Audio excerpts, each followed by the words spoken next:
तो hello friends, welcome back to another new video. तो MBA CET paper से पहले गाइस कुछ इंपॉर्टेंट चीज़ें मैं आपको इस वीडियो में बताऊंगा, जिससे हो सकता है कि आपका ओवरऑल जो कॉन्फिडेंस लेवल है वो भी बढ़ जाए एंड आपको चीज़ें और थोड़ी जो है वो सिंपल लगने लगे। तो वीडियो जो है वो पूरा एंड तक देखते रहिए। तो सबसे पहले एंड सबसे इंपॉर्टेंट गाइस, जब भी आपका एमबीए सीईटी का पेपर रहेगा तो उस पेपर में आपको ये 3 टाइप के जो क्वेश्चन है वो देखने को मिलेंगे। कुछ क्वेश्चन गाइस ईजी लेवल के रहेंगे, कुछ मॉडरेट रहेंगे एंड कुछ जो है वो डिफ़िकल्ट लेवल के जो है वो रहेंगे। अब सीईटी का गाइस जितना एक्सपीरियंस है, जितना हमें पता है, तो maximum time guys easy and moderate level के जो क्वेश्चंस का वेटेज है वो थोड़ा ज़्यादा होता है as compare too difficult level वाले क्वेश्चंस। ठीक है, तो ये याद रखना कि मैक्सिमम टाइम्स आपको पेपर में इजी या फिर मॉडरेट लेवल वाले जो क्वेश्चंस है वो ज़्यादा देखने को मिलेंगे। तो सीईटी में आप अच्छा जो स्कोर है वो कर सकते हो। बस यहाँ पे जो है चीज़ें जो है वो थोड़ी जो है वो गड़बड़ हो जाती है स्टूडेंट्स के तरफ से। तो वो क्या है वो मैं आपको बताता हूँ। तो सबसे पहले तो गाइज मैं आपको एक चीज़ बताता हूँ कि जब भी आपका पेपर है, जो भी आपका स्लॉट होगा उस दिन, उस पेपर के लिए आप थोड़ा जो है वो जल्दी निकलना घर से या फिर कहीं पे भी आप रहते होगे वहाँ से, ताकि आप सेंटर पे आधा घंटा जो है वो पहले पहुँच जाओ। मेन चीज़ ये नहीं कि आप आधा घंटा पहले पहुँचते हो तो आपको ज़्यादा मार्क्स मिलेंगे। मेन चीज़ ये है कि जब आप सेंटर पे जल्दी पहुँचोगे तो आप जो है वो सेटल डाउन हो जाओगे। आपको पता चल जाएगा कि कहाँ पे आपको जो है वो बैठना है एंड एकदम इमीडिएटली आपको जो है वो एग्ज़ाम नहीं देना पड़ेगा। फिर थोड़ी देर बाद एग्ज़ाम स्टार्ट होगी। वही अगर आप लेट जाओगे एंड एकदम से एग्जामिनेशंस के लिए बैठोगे तो आप सेटल डाउन नहीं हो पाओगे एंड मतलब पहले के तो 10-12 मिनट तो ऐसे ही जो है वो जाने वाला है, ये कंफर्म बोल रहा हूँ। तो टाइम पे सेंटर पे जो है वो चले जाना। अब देखो होता क्या है कि सपोज़ एक स्टूडेंट है, तो जैसे ही उसकी एग्जामिनेशन स्टार्ट होगी तो उसको स्टार्टिंग के क्वेश्चन जो है वो हो सकता है कि एकदम इजी देखने को मिले। पहला क्वेश्चन झट से उसने टिक कर लिया, दूसरा क्वेश्चन मीडियम वो भी उसको आता था वो भी टिक कर लिया, तीसरा क्वेश्चन इजी वो भी टिक कर लिया, चौथा मीडियम वो भी टिक कर लिया। फिर उसका ओवरऑल जो कॉन्फिडेंस लेवल है वो यहाँ से एकदम यहाँ पे चला जाएगा एंड जब उसको डिफ़िकल्ट क्वेश्चन भी दिखेगा तो वो भी उसको जो है वो थोड़ा ईजी लगेगा एंड हो सकता है कि वो उसे भी जो है वो सॉल्व कर ले, बिकॉज उसने यहाँ पे अच्छे क्वेश्चन सॉल्व किया एंड उसका कॉन्फिडेंस लेवल जो है वो बढ़ गया।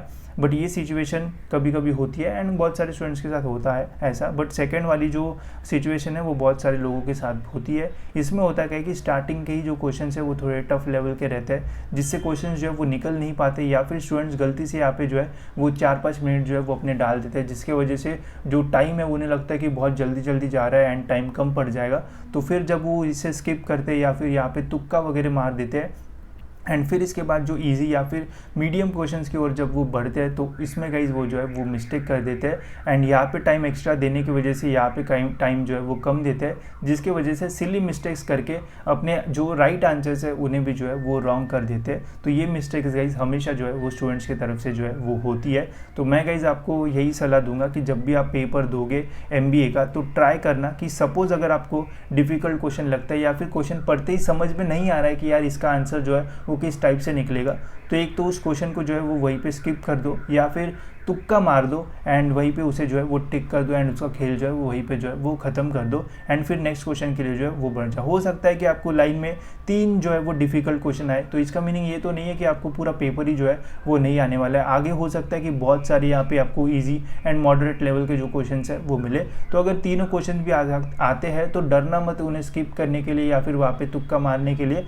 आपको आगे जो है वो ज़रूर ईजी एंड मॉडरेट लेवल के जो क्वेश्चन है वो मिलेंगे, जिससे आपका जो स्कोर है वो ज़रूर जो है वो अच्छा होगा।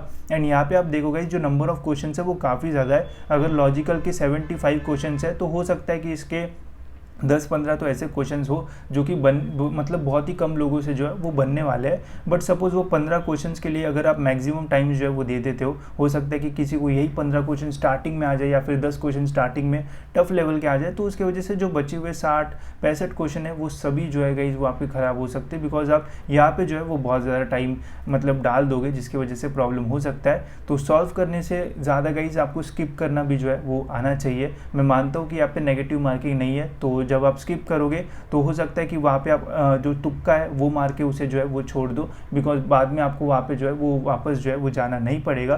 तो ऐसा जो है वो ज़रूर करना एंड इन क्वेश्चंस के वजह से गाइज इन क्वेश्चंस के जो मार्क्स है वो बिल्कुल मत जो है एग्ज़ाम को देना, बिकॉज ये मार्क्स इंपॉर्टेंट है एंड यहाँ पे तुक्के मारोगे तो बहुत बढ़िया होगा। बट इन्हें सॉल्व करोगे एंड यहाँ पे तुक्के मारोगे तो आपका खेल जो है वो ख़त्म हो जाएगा, बिकॉज डिफ़िकल्ट क्वेश्चन भी सॉल्व करोगे तो भी एक ही मार्क मिलने वाला है, ईजी क्वेश्चन सॉल्व करोगे तो भी जो है वो एक ही मार्क मिलने वाला है, पजल सॉल्व करोगे तो भी एक मार्क मिलेगा, एंड रीडिंग कॉम्प्रहेंशन का सिनोनिम्स या फिर नॉर्मल सा क्वेश्चन सॉल्व किया तो भी जो है वो एक ही मार्क जो है वो मिलने वाला है। तो कभी भी ईगो पे मत लेना कि यार लॉजिकल में मेरे को 75 में से 50 करना ही करना है तभी मैं टॉप निकलूंगा, तो ऐसा कुछ नहीं है। यहाँ पे भी आपको सेम ही मार्क्स मिलेंगे, यहाँ पे भी सेम एंड यहाँ पे भी सेम ही जो मार्क्स है वो मिलने वाले हैं। तो अगर टफ लगता है तो स्किप कर दो एंड नेक्स्ट पे जो है वो बढ़ जाओ, ताकि आपको मैक्सिमम से लेके मैक्सिमम मार्क्स मिले। एंड बचे हुए 10 मिनट में जितने भी स्किप किए वहाँ पे तुक्के मारो। एंड बाकी मैंने तुक्के मारने के लिए भी बताया कि कैसे आप पॉजिटिव आंसर्स जो है मतलब अच्छे आंसर्स निकाल सकते हो, तो वो भी आप कर सकते हो। जब गाइज आप तुक्के मारते हो तो काफ़ी सारे स्टूडेंट्स क्या करते हैं वो भी मैं आपको बता देता हूँ कि उनकी मेंटेलिटी हो जाती है कि जो भी स्किप करे वो ए जो है वो करे, या फिर A B C ऐसे जो है वो यहाँ पे जो है वो टिक करे। तो देखो जो डिफिकल्ट क्वेश्चन है आपको पता है वहाँ पे टाइम जाने वाला है, तो आप बस क्वेश्चन पढ़ो एंड बस ऑप्शंस को जो है वो ऑब्जर्व करो कि कौन से कैसे ऑप्शंस जो है वो दिए हुए हैं, एलिमिनेट करो सिमिलर ऑप्शंस देखो एंड वहाँ पे 2-3 ऑप्शन में से रैंडम गैस जो है वो मारो। ऐसा नहीं कि ऐसा आ रहा है A पूरा मार दिया, B मार दिया, तो उससे गाइस प्रोबेबिलिटी राइट आंसर आने की जो है वो बहुत कम हो जाएगी, तो इसका जो है वो ध्यान रखना। इसके अलावा गाइस जो टाइम है उसे भी जो है वो थोड़े अच्छे तरीके से जो है वो मैनेज करने की कोशिश करना। ऐसे ही नहीं कि स्टार्टिंग के 50 क्वेश्चंस के लिए आपने जो है वो 50 मिनट्स या 60 मिनट्स जो है वो पूरे दे दिए, तो फिर आपके एग्जामिनेशंस के जो बचे हुए क्वेश्चंस है उनके लिए आपको जो है वो टाइम नहीं मिलेगा। बिकॉज देखो यहाँ में आप 50 में से 35 या 40 स्कोर करते हो तो स्कोर तो अच्छा है, बट वहाँ पे टाइम आपने जो है वो बहुत दिया है। बट आपको पता होगा कि जो बचे हुए क्वेश्चन है इनमें भी बहुत सारे ऐसे ईजी क्वेश्चन है जो कि आपके सेकेंड्स में जो है वो निकलने वाले हैं। तो मैं यही बोलूँगा कि जितने भी इजी क्वेश्चन है एंड मॉडरेट क्वेश्चन है उनके अगर आप राइट आंसर टिक करके आते हो एंड डिफिकल्ट में तुक्के मार के आते हो, तो मैं आपको गारंटी दे सकता हूँ कि आप 120-130 प्लस जो है वो आराम से जो है वो जाओगे। तो यहाँ पे इतने इजी क्वेश्चंस रहेंगे बट आप 50 क्वेश्चन के पीछे ही पहले भागोगे तो वहाँ पे भी आपकी जो मिस्टेक्स है वो हो सकती है। तो कभी भी कोई भी क्वेश्चन के ऊपर जो है वो स्टक मत होना, उससे आपका टाइम वेस्ट ही होगा। 2 मिनट में सॉल्व किए हुए क्वेश्चन को भी एक ही मार्क मिलेगा, 3 सेकंड में सॉल्व किए हुए क्वेश्चन को भी एक ही मार्क मिलने वाला है, ये याद रखना एंड अकॉर्डिंगली अपनी जो स्ट्रैटेजी है वो बनाना। इसके अलावा बाकी तो आपका प्रिपरेशन जैसा होगा वैसे ही आपको जो मार्क्स है वो मिलेंगे, बट इन चीज़ों का ध्यान रखोगे तो हो सकता है कि आपके स्कोर को जो है वो एक अच्छा बूस्ट मिल जाए। एंड देखो गाइस मैं इसलिए ये चीज़ें बताता हूँ क्योंकि मैं डिटेल में काउंसलिंग करता हूँ आफ्टर रिजल्ट, तब आपको पता चलेगा कि जो मार्क्स हमने वहाँ पे खोए उसका कितना इम्पैक्ट पड़ा। जैसे सपोज अगर आपको JBIMS के लिए जाना है गाइस, तो वहाँ पे पॉइंट के डिफरेंस की वजह से आपको जो है वो एडमिशन मिलेगा या फिर नहीं मिलेगा, ऐसा जो है वो होता है। एंड मैंने लास्ट ईयर जब काउंसलिंग की थी तो देखा था कि स्टूडेंट को वेलिंकर मिल रहा था, तीनों इसमें वेलिंकर मिला, एंड फिर लास्ट राउंड जब होता है 3 राउंड खत्म होने के बाद जब कॉलेज लेवल का राउंड होता है तो वहाँ पे उसे सिडनम जो है वो मिल गया था। तो पॉइंट्स के डिफरेंस की वजह से गाइस जो कॉलेजेस है वो चेंज हो सकते हैं। अभी इतना चीज़ें जो है वो नहीं समझ में आती है, जब काउंसिलिंग होगी एंड जो टॉपर्स होंगे एंड जो मिडल रेंज टॉप 10 टॉप 15 जिनका कॉलेज का टारगेट होगा उन्हें मैं ज़रूर बोलूँगा कि ये चीज़ें ही जो है वो बहुत मैटर करेगी। एंड 5-10 मार्क की वजह से आपके परसेंटाइल में अच्छा खासा जो हाइक है वो हो सकता है। तो इन चीज़ों का ध्यान रखना, ट्राई करना, सेंटर पे अच्छे तरीके से जाओ, जितने भी शॉर्टकट सीखे होंगे उन्हें रिवाइज करो, बिकॉज वही सारी चीज़ें आपको जो है वो पेपर में जो है वो काम आएगी। एंड पहले के स्टार्टिंग के पेपर क्वेश्चंस अगर नहीं आ रहे तो पैनिक बिल्कुल मत होना, बहुत सारी इजी क्वेश्चंस आपका जो है वो वेट कर रहे होंगे।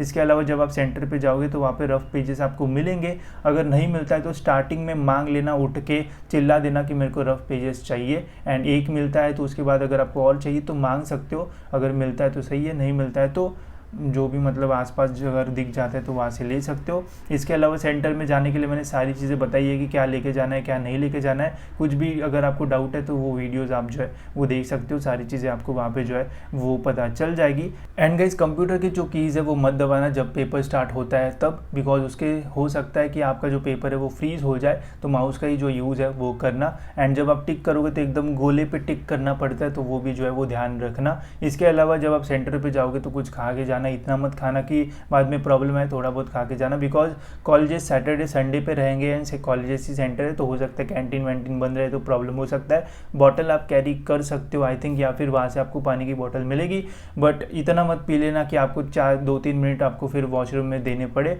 तो वो चीज़ें मत करना, ठीक है। अपने कंफर्ट में रहना। एंड हो सकता है कि किसी को पंखे के नीचे वाला सीट मिले, किसी को वो एकदम कोंटे का मिले तो गर्मी हो सकती है, तो ये चीज़ें हो सकती है। तो ऐसे कपड़े पहन के जाओ जो कि आपको कंफर्टेबल टेबल लगते हैं ताकि एग्ज़ाम के टाइम कोई प्रॉब्लम जो है वो ना आए, ठीक है। इसके अलावा गाइज और भी चीज़ें मुझे पता चलेगी जब एग्ज़ाम होगी तब मैं आपको ज़रूर बताऊंगा। जैसे मैं ट्राई करूंगा कि सेंटर पे जाके स्टूडेंट्स का रिव्यू लूँ आफ्टर स्लॉट 1, तो फिर पता चलेगा कि पेपर सेक्शनल वाइज है या फिर कैसा है, तो वो चीज़ें हो सकता है आपको आने वाली वीडियोज़ में देखने को मिले। तो इस वीडियो में इतना ही, होप्स आपको वीडियो इन्फॉर्मेटिव लगा होगा। एंड ऐसी वीडियोज़ के लिए गाइज चैनल को सब्सक्राइब जरूर से कर लो ताकि आपको टाइम पे सारे जो अपडेट्स है वो मिलते रहे।